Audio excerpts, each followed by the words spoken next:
Hello, this is Alex from phpacademy.org, and in this video for the new Boston we are going to be looking at if statements within PHP.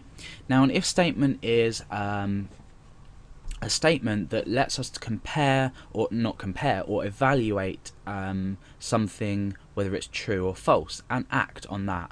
For example, in real life situations you would say, if I did this there would be an outcome, or otherwise if I didn't do this there would be another outcome.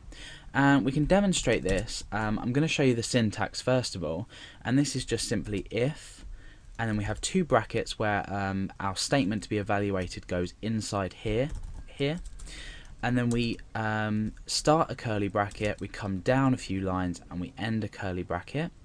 Then what we do is we basically come in and put our statement in here. So for now I'm going to say if 1. Now, true.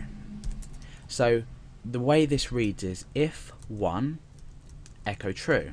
Now 1 by itself is a statement within programming in general that will evaluate to true. It's there, it's 1, it equals 1, it's 1, there's no comparison, it just equals true. Otherwise we echo false.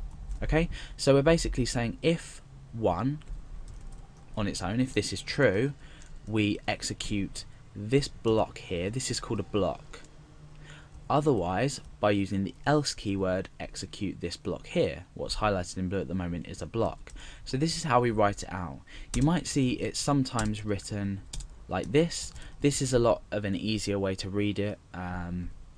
If you're new to programming, it doesn't matter how you write it, but generally I write like this. So this block here will be executed if 1 is true, which it is and it always is, and otherwise this block here will be executed. So let's just run this in our browser and see what happens. We're being displayed with the text true because this is true. Now what about if 0? Now you can probably guess that 0 is an automatic false. 1 is true and 0 is false. So in this instance, putting a 0 in, we're evaluating 0. Is 0 true or false? It's false. So we should be displayed with the text false. The same as if we were to write true, this would equal true. And if we were to type in false, this is equal to false. Now this is pretty boring. We want to start making some comparisons inside. So I'm just going to use an example of one of the comparison operators, which is double equals. And this means is equal to. And it looks like this. And either side of it you're going to do your values to compare. So I want to say does 1 equal 1. Now this reads as does 1 or is 1 equal to 1, and because 1 is equal to 1 we're going to be executing this block. If 1 wasn't equal to 1 we'd be executing this block. So let's just run that, and that's true. Now I'm going to change this to does 1 or is 1 equal to 2, and obviously that is false. So you can see how this block here, this is called an if else statement because we're using the keywords if and we're using the keywords else. You can have an if statement just on its own. If it doesn't happen to equal true, we're just in this case not going to output anything because there's no else to tell us what to do otherwise. So now let's just return back to that. Now what we can do is we can start saying things like if, and we can have a variable up here. We'll say text equals let's say something.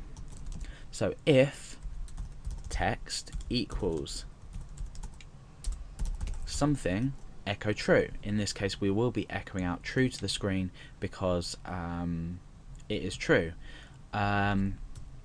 Otherwise echo false. So now what I can do is change this to, let's say, something else.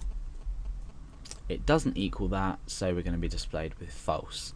So that is the basic structure and the use of an if statement. We have this is basically called an if else statement. So we've got if, else, and depending on whether this statement here is evaluated to true or false, we echo out the corresponding block.